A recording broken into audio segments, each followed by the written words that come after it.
குழந்தைகளே? இப்ப நம்ம அறிவியல்ல நமது சுற்றுச்சூழல் அப்படின்னு ஒரு பாடம் இருக்கு. அந்த பாடத்துல தேனை பத்தி சொல்லியிருக்காங்க. இப்ப தேன் எடுத்துக்கிட்டீங்கன்னா தேன் சுத்தமான தேன் இருக்கும், கலப்படமான தேன் இருக்கும். கலப்படமான தேன் அப்படின்னா அதுல சர்க்கரை பாகு கலந்துருக்கும். அதனால அந்த எப்படி தேன் அப்படின்றத நம்ம கண்டுபிடிக்கணும். இப்போ என்ன செய்யணும், ஒரு கண்ணாடி குவளையில நம்ம தேனை கொஞ்சம் நாள் விடணும். விடும்போது இந்த தேனை கொஞ்சம் போல விடும்போது அதை என்ன செய்யணும், அப்படியே அடி பாகையில் போய் நின்றுடும். அப்படி நின்றுச்சு அப்படின்னா அது சுத்தமான தேன் அர்த்தம்.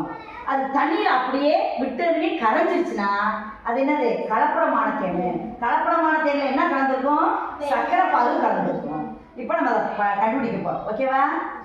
பாருங்க, கீழே அப்படியே படிஞ்சு நிற்கிறா. அப்போ படிஞ்சு நின்னா அது என்ன தேனு? அப்போ வீட்டில் பெற்றோருக்கு நீங்கள் இந்த ஐடியாவை சொல்லணும். கடையில் வாங்கும்போது இந்த மாதிரி நம்ம செக் பண்ணிட்டே வாங்கணும். சுத்தமான தேனா கலப்படமான தேனா செக் பண்ணிட்டு வாங்க. ஓகேவா? Thank you children.